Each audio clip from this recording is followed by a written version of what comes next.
Well, good morning, everyone. It is Thursday, right? Thursday, February 1st. Excuse me. Thursday, February 1st. We got a meeting this morning, and then it's pretty chill day after that. I think just the meeting that's going to happen, I think between now, 9 and 10 o'clock. After that, grinding away on some work, doing some editing. I might go up and grab some more footage, but for the most part, pretty chill day. I'll be working on some Turtle Crew stuff. I'll be working on the well stuff. I have to rework this chess video, which you saw in the last vlog, or one of the last vlogs, just to add a little bit more information into it. I'm gonna try to see what I can do with that and the way that I've made it. So we're gonna play around with it. If it turns out good, I'll throw it in now. Productive day so far. So that is the last time I edit one of these vlogs super late at night. You saw it, you saw it. If you didn't see it, oh well. Shout out to Gary, Jason, and the crew at the SO for catching it. I thought I had taken a piece out of the vlog from yesterday. I missed it because I was just so tired last night.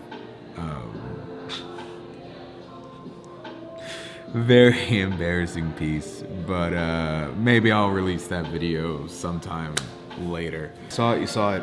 It is what it is.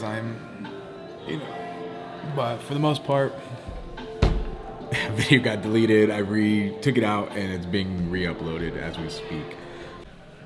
So I haven't vlogged like most of the day today. Sorry guys. This freaking Joby pod is annoying. There we go. Haven't vlogged much today. Man, I've just been getting hit with being tired. My body is exhausted. It's tough. Getting home, trying to work and do projects at night, to then be up super early in the morning. I mean, it's doable, don't get me wrong. It's doable, but I'm just not used to it anymore. I'm used to the late nights for sure. I'm used to being able to sleep in, but having the schedule of being up by 4:30, 5 o'clock, making sure I'm out the door by 6 to be at the gym by 6:45, 7 o'clock. And I'm commuting from Modesto to Stockton to hit the gym. I was just asked if a video was finished for church that we got from somebody. The quality of the video wasn't all that great. So I gotta figure out some portrait B-roll to put over it that fits what he's saying. Yeah, I don't know. I don't know what I'm gonna do, but that's on the docket for tonight. Church video, photos for a company brand thing, and then engagement photos, Dia de los Muertos, and then a funeral video. So much to do. All right, so now we're gonna go set up the computer lab for our graphic design class. Today is just Canva, so we'll be helping out with showing people how to create how to create content and post for their businesses using Canva.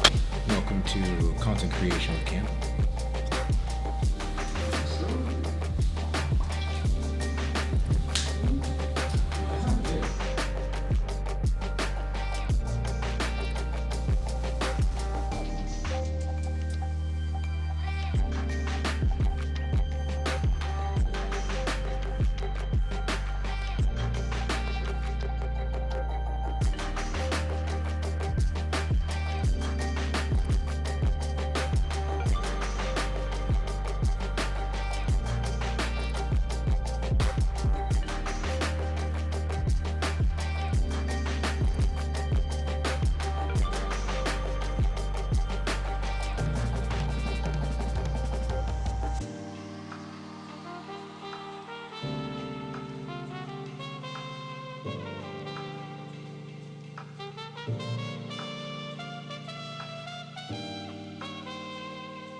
All right, social media class went amazing. We'll talk a little bit more about it a little later, but some things happened, overcame it. Everything turned out really, really good. But I'm thirsty, so I gotta see what I can get. I do want to drink. I'm very thirsty, but I've had a lot of caffeine today, so Like, yeah, let's not do the caffeine. yes. Maybe. Surprise. Water. Water? Yeah, definitely get water. I've actually only had 2 glasses of water today. Start with water and then have a drink. Okay. We'll start with water. Recommended water because you should stay hydrated and not just drink caffeine all day like I do.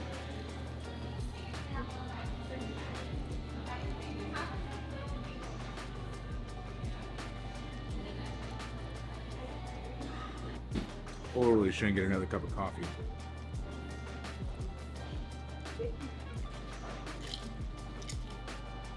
Oh, good, good. Okay. Oh, I thought you were like. No, I was just checking out the water and that. Yep, the water is completely gone. Another cup? Yeah, you know what? Can we get Yeah. another cup of water, please? I think that would be grand. Yeah, I may just do water for the rest of the day. Sorry, I moved over here. Thank you so much. I appreciate it. And until what time can I get water?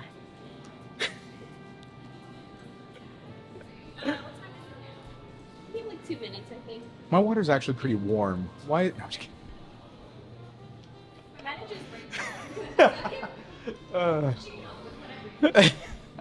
I'm gonna go. I'm gonna go bother some other people. Fly away. Who sings that? Me.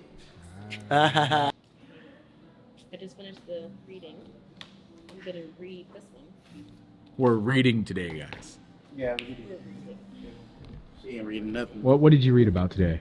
I read about hermeneutics, principles and processes of biblical interpretation.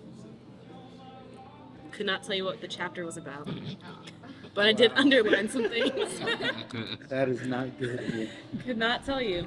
Oh, Some things were underlined though. David, what about you? What'd you do today? Hey, I'm working on some Western Civ stuff, knocking it out.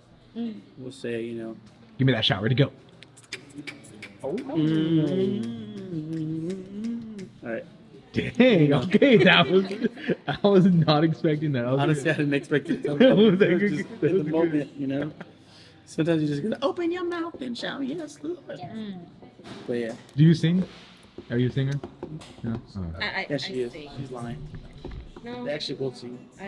Hi, I think that our I'm home Nate. church. Hi, I'm Julie. David never introduces me to his We friends. just talked about that today. Hey, I introduced him, believe it or not. Did he really? Oh, dang. Yeah, because I actually thought about this one yesterday. Yeah, David doesn't introduce me to his friends.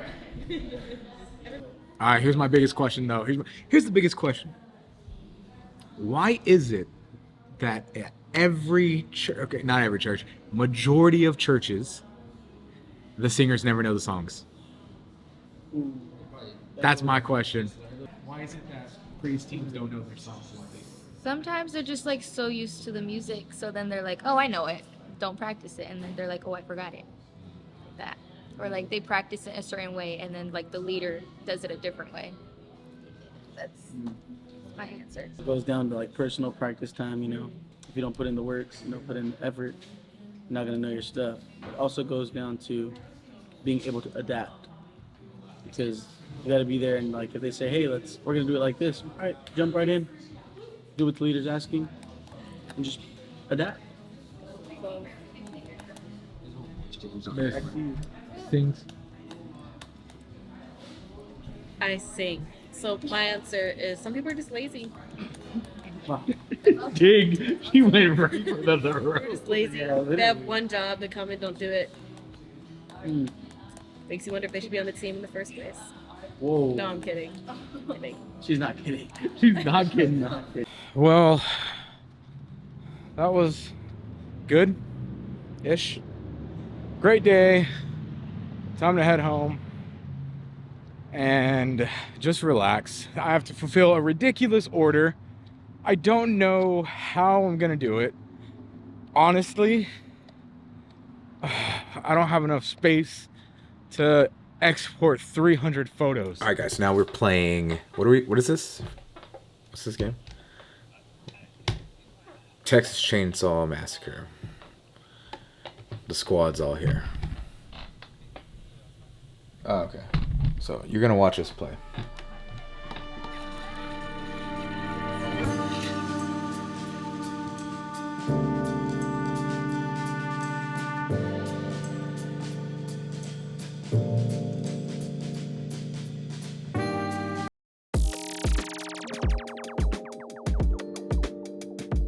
Alright, so we are back. We are playing some Pal World while I do these and do some video editing and photo editing as well. What do you value most in a friendship? And to me, that's loyalty. You know, 4 quarters, over 100 pennies, something like that. But loyalty to me is what matters the most when it comes to friendship. Okay, your most treasured memory. I have a lot of treasured memories. Like, that's just what it is. I do have a lot. Some very recent ones of sneaking a friend into Apocon, to when my grandfather was still alive and, you know, him on his deathbed, singing to him. My most treasured memory, the one that I think about, and it's like, wow, that was so long ago, but it helped shape the person I am today. And it happened on multiple occasions, but I remember my uncles and my mom getting me a GameCube. I can't remember if it was a GameCube for Christmas or for my birthday, but getting the GameCube with Smash Bros. Melee on it, like, that is a memory I will treasure forever. Yeah, like, I vividly remember that we were at my house on Westchurch Place, and I remember hooking it up to a small little TV, GameCube, and then hearing that do-do-do-do-do-do-do-do-do-do-do-do, and then the Melee sound coming on, and just playing it with my uncles. It was really fun. What is my most terrible memory?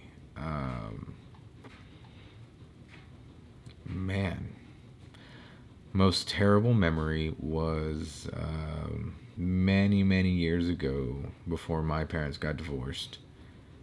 I was there when I witnessed my dad being abusive. And so there's just a lot of memories from that era of life that I would consider some of my most terrible memories.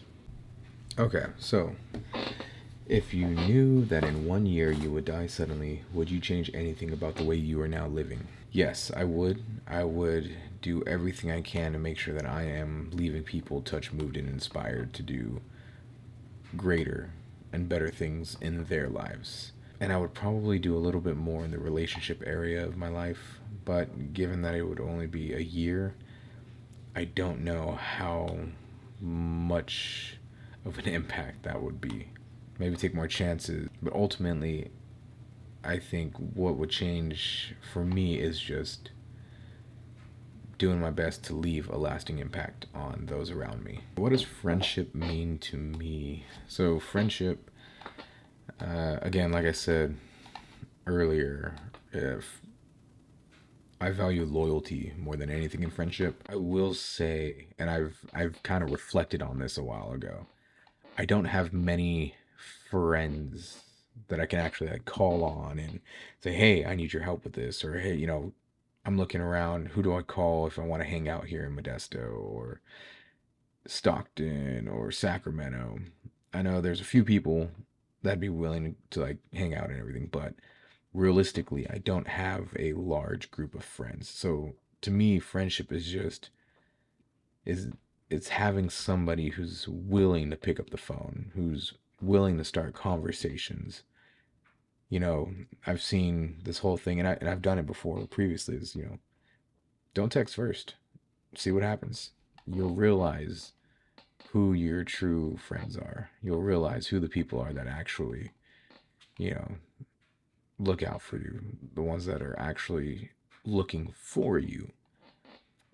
So that's kind of what I would say friendship is to me. It's the loyal ones. You know, I'd rather have 4 quarters than 100 pennies. Next question. What roles do love and affection play in my life? It just really depends. Like affection, I'm very affectionate towards the people that I love. You want to talk love language? My love language is touch. It's quality time and giftings or gifts. So for me, like love and affection, if I tell you I love you, I mean it. Like there's no ifs, ands, or buts about it. It's not, you know, one of those, oh, I love you and just whatever. But no, like I authentically like love the people that I say I love them. The people who are truly close to me, the ones that I consider family, that I consider, you know, my brother or my sister, or just those really tightly knit friends of mine. You know, I will show love that way and affection in certain ways. But I like to find out what other people's love languages are so that I can show my affection through the way that they want to be loved, or through the ways that they'll accept it more than mine. I hope that makes sense. If I tell you I love you, like I mean it. Those are the roles that both of those things play in my life right now. Okay, last question for the night. How close and warm is your family? Do you feel your childhood was happier than most other people's? My family is close. Warm, kind of, not really. My mom's side of the family, very calm, cool, collective. Dad's side of the family, a little bit more stern, a little bit, you know, more strict on certain things. I think both sides are pretty close and pretty warm. I think it just depends on the environment. One side of the family, it's very chill, very relaxed. I love it. And then the other side of the family, there's, you know, just got to be careful not to step on toes. I think, and that's pretty much it for me. Like one side, I'm comfortable just being me. The other side, it's again, trying not to step on any toes because something may happen. Do you feel your childhood was happier than most other people's? Beginning, probably not. You know, parents are divorced. So, you know, growing up, probably not. But I do believe my family tried to make sure we had a very happier time. But then again, being that young, I never really understood the happiness, sadness of parents being divorced and all that stuff. So yeah, I did have a happier childhood than most, even though, you know, things did happen. Yes, I do feel that my childhood was happier than most other people's. And that is it for today's segment of the 36 questions to fall in love. So if there's any other questions or topics you want me to talk about, or anything else you want to see on these daily vlogs, throw it down in the comments. But until then, I will catch you guys tomorrow.